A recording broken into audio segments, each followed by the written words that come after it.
So with that, I am going to turn this over to Mr. Peters. Rich Peters, are you available, ready to go? Yeah, I believe so, Mike. Okay, so a little bit about me. I've been a rail fan my entire life. So ever since I was a kid, roughly going on 50 years here. Of that, maybe 20 of it, I've actually been a photographer that's got stuff that's worthy of being seen. Of that, we've got about a sampling here of the last 20 years of stuff. So thanks, Mike, for the opportunity to show, and we'll just jump right into it. This is Butler Yard in Milwaukee back in April of 2006. Pretty sure that sign, and sure the sign is gone, and I don't believe the Union Pacific uses that building anymore. September of 2006, this is a Butler diesel ramp at night. Worked third shift back in those days, so I tended to do a lot of rail fanning at night. It's December of 2006 at Washington Street in Milwaukee. You see the northwestern tracks down to Jones Island on the right. We see a southbound or eastbound CP rail train on the left. If you look 4 locomotives back, you'll see a Delaware and Hudson engine back there, and that's really the main reason I was out there that day. So December 29th of 2006, Kyle Blindauer and I went and did a little rail fanning down in Milwaukee, and this is a Horicon to Milwaukee train just north of DBR. March 2007, this is a Proviso to East Minneapolis train waiting for a crew at Mitchell Yard. You can see St. Luke's Hospital off there in the distance. May of 2008, this is Milwaukee Road 261 at the Milwaukee Depot. And October 30th of 2006, this is actually a shove up the old Green Line spur in Milwaukee South Side.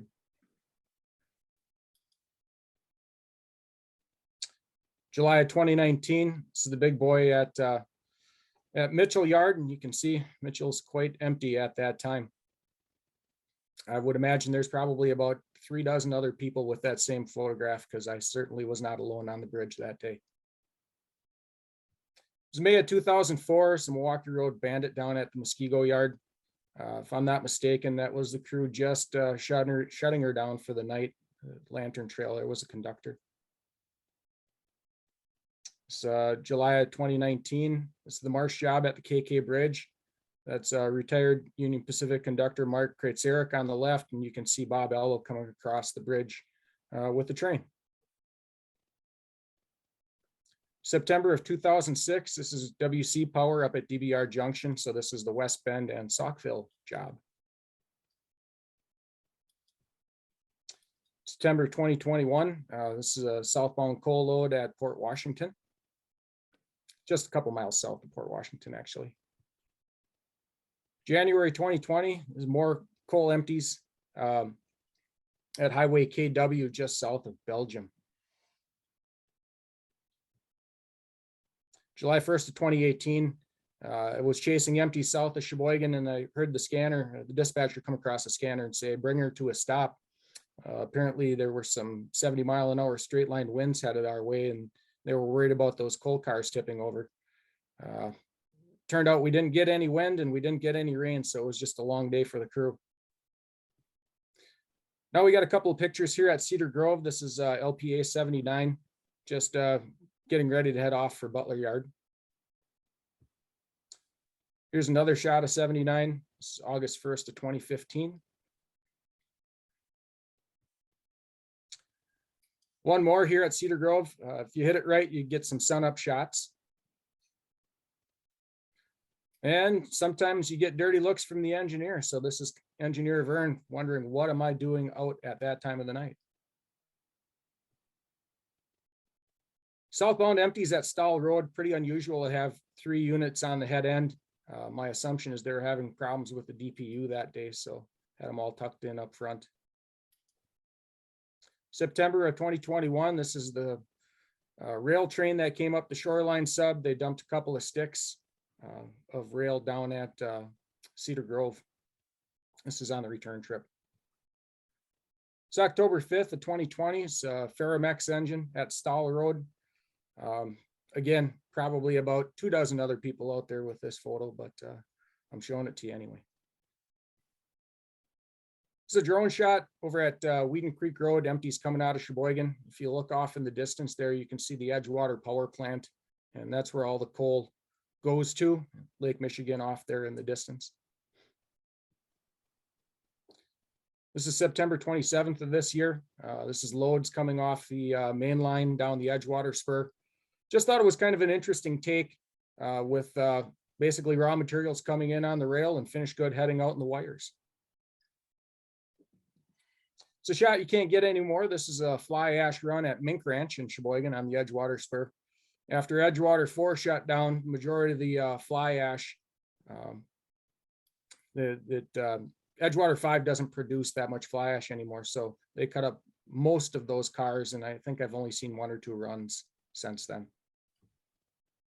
Here's loads at Mink Ranch. Crew coming in had some issues with air that night, if I'm not mistaken, and only got half the train put away. This is a second half waiting for a crew. This is a Sheboygan local dumping a couple of bad order cars in the siding down at Edgewater. They took the caboose and a couple of flat cars from Haven down with them that day. It's December 31st, 2008. This is loads coming into Edgewater. Here's another shot you can't get anymore. This embankment is well posted and camera set up, so unfortunately you can't get that anymore. This is one of the Edgewater switchers. It's a Cat repowered Elco. The cab of the locomotive is pretty much gutted, and we'll be lucky to see it ever run again, but I have a friend that works there and was able to get in, take a couple of shots. There's our host, Mike Uhas, along with the late Buzz Noyes down at Edgewater. December 18th, 2018, Buzz had a Santa hat on and he was delivering the coal to all the naughty boys and girls. It's May of this year, tail end of empties at Edgewater Yard. Just had a nice shot with the sunset going down. This is April of 2009. This is a ballast train at South Yard. The streak you see going by, that was conductor Dan, and empties going on duty. September 11th of 2015, that's LPA 79. Conductor Steve was checking the fuel that day. June 5th of 2017, 79 dropping a new unit out on the main line, and they're going to take 52's power back for its regular servicing. So going back here, unpatched SP unit on track 13 in Sheboygan, and then someone's going to correct me, I'm sure, but I think that is an SD80 Mac on the front end. It's April of 2020, conductor Brian and engineer Dennis. A couple of the real good guys on the Edgewater, or I'm sorry, on the Shoreline sub. The vast majority of the guys that work up here are just super guys. It's conductor Steve. He's flagging, or he's about ready to get off and flag for traffic on New Jersey Avenue. They're spotting the Cargill spur. Light power on the Sheboygan to Kohler run. That bridge dates from the 1800s. It's back in October of 2017. That's Charles and Becky Haraver, along with Bill Christopher. They came up and took some shots of the Wigwag and 52. January 2015, that's conductor Dan and his trainee Kyle. You can tell he's a trainee by how clean his yellow is and the fact that he is lacking plastic bags in his boots. It's February 2019. It's conductor Josh. He's flagging 52 as they shove up to Haven, spot those 2 cars of lumber. And then again, it's a drone shot, last crossing south of Haven. You can just see Lake Michigan off there in the distance. Here's 52 up at Haven. If they don't have too many cars, they'll just set them to the side here on the main line or drag a couple of them down into the spur. If they've got too many cars, they'll shove them north of the crossing, which is quite a joy to the folks in the tavern there, because anytime the train goes north of the crossing, it's free beer. It's back in February 21st of 2008. It's the CN Saukville job. They were running around on the siding. They actually got stuck on the ice. They couldn't go forward, couldn't go backward. I was there. You were there. In fact, you were the one that told me that it was there. This is December 14th of 2007. This is a Santa train headed north to Plymouth. This was actually being dragged by the 701, and they had a couple of passenger cars in there. They were waiting for a Wisconsin and Southern crew to take it the rest of the way north, and it just gave me an opportunity to get some night shots. This is also at Random Lake. L243's crew going to Beans. There's I forget what the name of it is, the Lunchbox or something, a nice little pizzeria there on the right-hand side. September 2007 is the Wisconsin Southern business train up at Plymouth. Don't recall what the specific event was, but for whatever reason, Mr. Gardner took it up there. It was June 22nd of 2019. That's engineer Mike and conductor Nate with a couple of trainees up in the yard at Plymouth.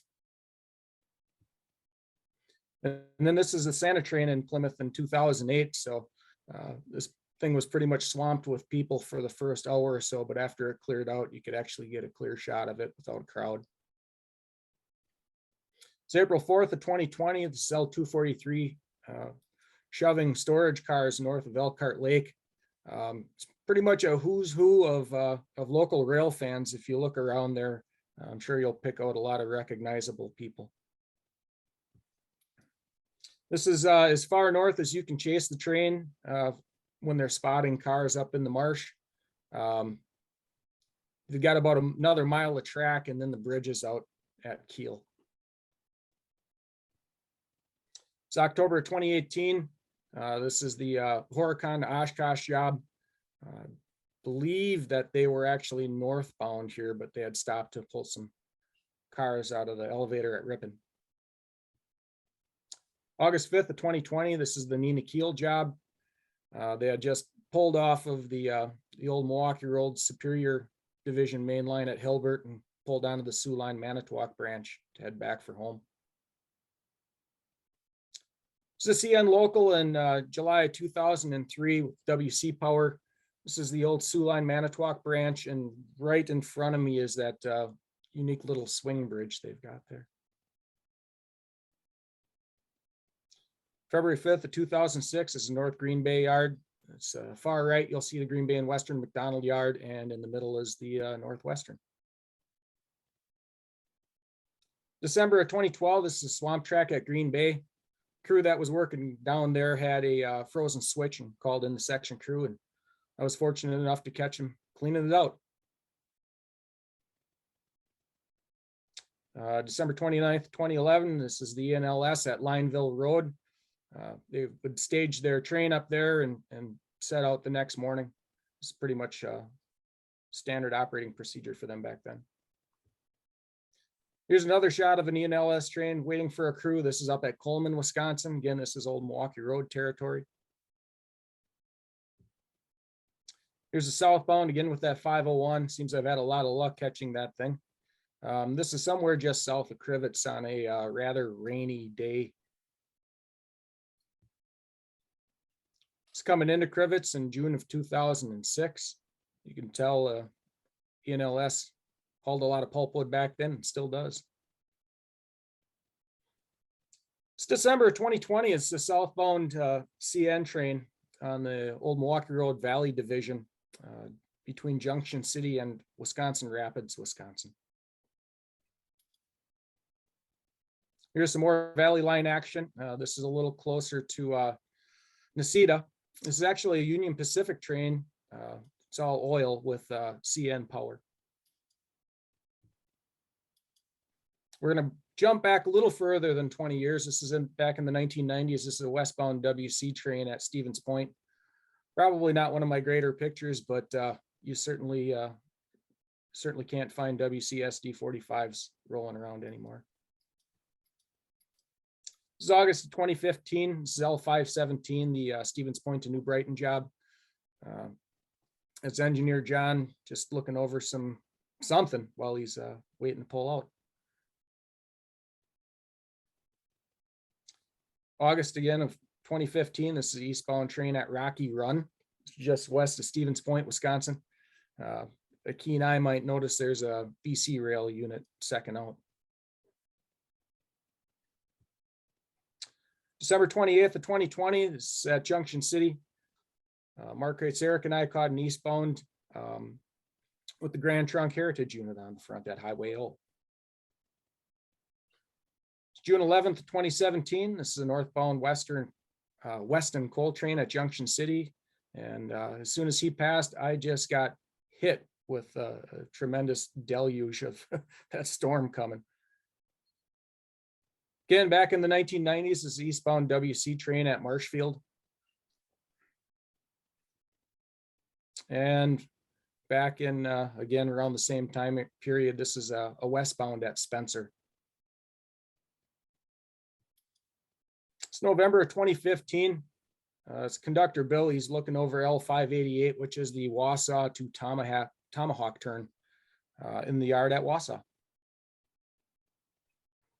Here's a southbound train on the old Milwaukee Road Valley line heading south out of Tomahawk. Here's a CN and Tomahawk Railway at Jersey City. Just a little, basically just a dot on the map, but they would interchange cars up there. This is going across the causeway at Tomahawk over Lake Mohawkskin. Those are all cars for the Packaging Corporation of America's paper mill out at Wisconsin Dam. Here's another shot up at Jersey City. So just to the left of this is a siding, and Tomahawk will stuff cars in there for the CN. This is an eastbound on the old Minneapolis, St. Paul and Sault Ste. Marie main line at Highway 8, just east of Prentice. September 2004. So October 2018, there's a CN train pulling off the old Sioux Line main line, heading up towards Ashland and Prentice. Now we're going to take a jaunt up to Eagle Mills up in Upper Michigan. This is July of 2003. And you see the three power sets coming out of the diesel house there. That's those are all three of the seven o'clock jobs: the dock, the hill, and the weigher going on duty. This was for a Uper Rails meet. Jeremy Reese got us into Manistee Papers and actually got us a ride on this thing. So there was probably 6 or 8 of us packed onto it, and we ran up the last remaining portion of the Manistee and Lake Superior Railroad to the CN interchange there. I lost the date of this, but I want to say it's probably around 2014, 2015. This is the Lance job up on the old Duluth South Shore and Atlantic, Maine up to Houghton and Hancock. And this crew was southbound. They were just getting ready to tie up at Baraga, I believe. December of 2016, this is Wisconsin and Northern at Norma, Wisconsin. This is their little engine facility up there near Chippewa Falls. This is the same date. Arlen Colby, if you're still on, you might remember this. Just had some dinner with Arlen and Dean and went out to Poskin and took a few pictures out there. October 21st of 2019, this is a Wisconsin Great Northern crew going to work up in Hayward. That's Dean Fryman in the cab there. And here's when they were leaving town about an hour or so later, and the rains just poured. Probably took 40 pictures, and this is the only one that's really worthy of showing. November of 2008, this is Bradley Junction. That time they were still loading pulpwood up there, so that's what you see on the right-hand side. November 22nd of 2019, this is a westbound train entering Prentice, Wisconsin. And then a former Sioux Line snowplow that they used to keep stationed up there. But the snows have been fairly light the last several years, and I don't know where this thing ended up. November 2012, this is the Ashland Job Apprentice. And then November of 2019, here they're running around cars at Prentice. By this time, they stopped running north to Park Falls. Here's Flambeau River Paper Company switcher up in May of 2015. Today, the plant is shut down and it's up for sale. It may very well be dismantled. This is north of Park Falls at Butternut. This crew had died and tied the train down there, and I was just lucky enough to get a shot. This is LO 1718 north of Mellon. They had just pulled out of the Devil's Gap and were accelerating uphill. And then this is same train. This is along the along the Bad River near the Highway 13 overpass, if any of you are familiar where that is. This is in 2014. This is a Ashland job. They were just going to spin it on the Y so they didn't have to run Longhood forward back to Park Falls. This train here is actually the White Pine Flyer. Ran from Marengo up to White Pine and back. And that embankment on the top is the Ashland main line, and this is the north leg of the Y. Here we have a southbound out of Ashland on the White River Fill. At one time that was a wooden bridge, and any passengers riding the train had to get out and walk in front of the train because they didn't trust it. So they eventually filled it in with dirt. The last shot is CN Power up at the old Sioux Line ore yard in Ashland. As you can tell, it's awful dark up there. There is no ambient light. So it was really a stretch to try and capture something, but was able to get it, and that was the last picture I ever took on that line. And that's it. Thanks for watching. Round of applause for Rich Peters, everybody. Yay. Thank you, Richard. Thank you again for everybody for tuning in tonight. We appreciate your I mean, there's a lot of things you could be doing on a Tuesday evening, and you've chosen to spend your Tuesday evening with the Wisconsin chapter of the NRHS. And this Zoom meeting and all our activities are made possible by our members. If you are not yet a member, please join. Go to nrhswis.org and click the join button, and it's quite simple.